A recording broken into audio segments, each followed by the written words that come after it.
Hi friends, welcome to my channel. ನನ್ನ Hasiru Mane blog ಚಾನಲನ್ನು please subscribe ಮಾಡಿ, ಶೇರ್ ಮಾಡಿ, ಲೈಕ್ ಮಾಡಿ. ಇವತ್ತೊಂದು ಪನ್ನೀರಿಂದ ಚೀಸ್ ಹಾಕಿ ರೋಸ್ಟ್ ಮಾಡುವ. ತುಂಬಾ ಟೇಸ್ಟಾಗಿರುತ್ತೆ. ನೋಡಿ, ನಾನು ಇದನ್ನು ಮಾಡೋದಕ್ಕೆ 200 ಗ್ರಾಮ್ ಪನ್ನೀರ್ ತೊಗೊಂಡಿದ್ದೀನಿ. ಇದನ್ನು ಕಟ್ ಮಾಡ್ಕೊಂಡು ತೊಗೊಂಬಂದಿದ್ದೀನಿ. ಸಣ್ಣ ಸಣ್ಣ ಪೀಸಾಗಿ ಕಟ್ ಮಾಡ್ಕೊಳ್ಬೇಕು. ನಂತರ ಒಲೆ ಮೇಲೆ ಒಂದು ಪಾತ್ರೆ ಇಟ್ಕೊಂಡು 1 ಚಮಚ ತುಪ್ಪ ಹಾಕ್ಕೊಳ್ಳುವ. ಈಗ ನಾನು ಪನ್ನೀರ್ ಪೀಸ್ ಮಾಡಿ ಕಟ್ ಮಾಡ್ಕೊಂಡಿದ್ನಲ್ಲ, ಅದನ್ನು ರೋಸ್ಟ್ ಮಾಡ್ಕೊಳ್ಬೇಕು. ಸ್ವಲ್ಪ ಇದನ್ನು ರೋಸ್ಟ್ ಮಾಡೋದಕ್ಕೆ ಸ್ವಲ್ಪ ಉಪ್ಪು ಮತ್ತು ಸ್ವಲ್ಪ ಖಾರದ ಪುಡಿ ಹಾಕ್ಕೊಳ್ಬೇಕು.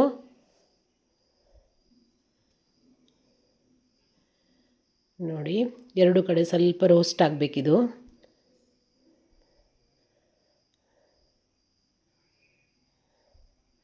ನೋಡಿ, ಎರಡು ಕಡೆ ರೋಸ್ಟ್ ಆಗಿದೆ. ನಂತರ ಅದೇ ಪಾತ್ರೆ ಇಟ್ಕೊಂಡು ಮತ್ತೆ 1 ಚಮಚ ತುಪ್ಪ ಹಾಕ್ಕೊಳ್ಳುವ. ತುಪ್ಪ ಬಿಸಿ ಆದಮೇಲೆ ಇದಕ್ಕೇನೆ 1 ಟೊಮೆಟೊ, 1 ಈರುಳ್ಳಿ, ಹಾಗೆ ಸ್ವಲ್ಪ ಕರಿಬೇವು ತೊಗೊಂಡಿದ್ದೀನಿ.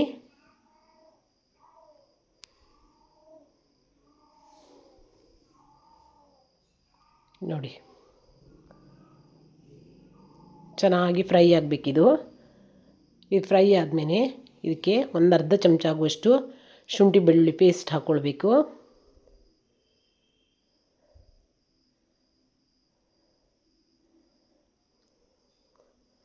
ಚೆನ್ನಾಗಿ ಮೆತ್ತಗಾಗಬೇಕಿದು. ನಾನು ಇದಕ್ಕೆ 2 ಚಮಚ ಆಗುವಷ್ಟು ನೀರು ಸೇರಿಸ್ಕೊಂಡಿದ್ದೀನಿ. ಟೊಮೆಟೊ ಮತ್ತು ಈರುಳ್ಳಿ ಮೆತ್ತಗಾದಷ್ಟು ತುಂಬಾ ಟೇಸ್ಟ್ ಆಗುತ್ತೆ ಇದು. ನೋಡಿ, ಹೀಗಾಗಬೇಕು.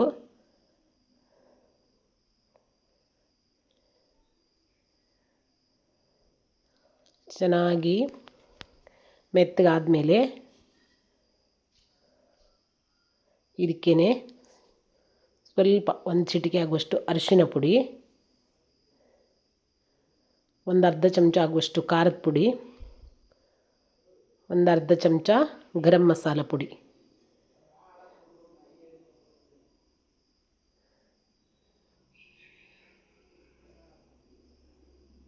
ಸ್ವಲ್ಪ ಉಪ್ಪು ಕೂಡ ಸೇರಿಸ್ಕೊಂಡಿದ್ದೀನಿ.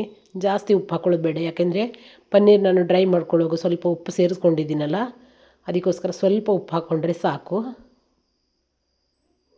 ನೋಡಿ, ಎಣ್ಣೆ ಬಿಡುವಷ್ಟು ಫ್ರೈ ಆಗಬೇಕಿದು. ಆಮೇಲೆ ನಾವು ಚೀಸನ್ನು ಸೇರಿಸ್ಕೊಂಡು ಬಿಡಬೇಕು. ನೋಡಿ, ಈ ಥರ ಆಗಬೇಕಿದು. ಇವಾಗ ನಾವು ಪನ್ನೀರನ್ನು ಸೇರಿಸ್ಕೊಂಡು ಬಿಡುವ. ಪನ್ನೀರ್ ಸೇರಿಸ್ಕೊಂಡ್ಮೇಲೂ ಚೆನ್ನಾಗಿ ಮಿಕ್ಸ್ ಮಾಡಬೇಕು. ಕೊನೆಯಲ್ಲಿ ಸ್ವಲ್ಪ ಕೊತ್ತಂಬರಿ ಸೊಪ್ಪು ಹಾಕ್ಕೊಂಡು ಬಿಡುವ. ನೋಡಿ, ರುಚಿಯಾಗಿರುವಂತಹ ಚೀಸ್ ಪನ್ನೀರ್ ರೋಸ್ಟ್ ರೆಡಿಯಾಗಿದೆ. ನೀವು ಹಾಗೆ ಬೇಕಿದ್ರೂ ತಿನ್ಬೋದು, ಊಟದಲ್ಲಿ ಬೇಕಿದ್ರೆ ಸೈಡ್ ಡಿಶ್ ಆಗಿ ಬೇಕಿದ್ರೂ ತಿನ್ಬೋದು. ತುಂಬಾ ಟೇಸ್ಟಿಯಾಗಿರುತ್ತೆ. ಮತ್ತೊಂದು ವಿಡಿಯೋದೊಂದಿಗೆ ಮತ್ತೆ ಸಿಗ್ತೀನಿ. ಬಾಯ್.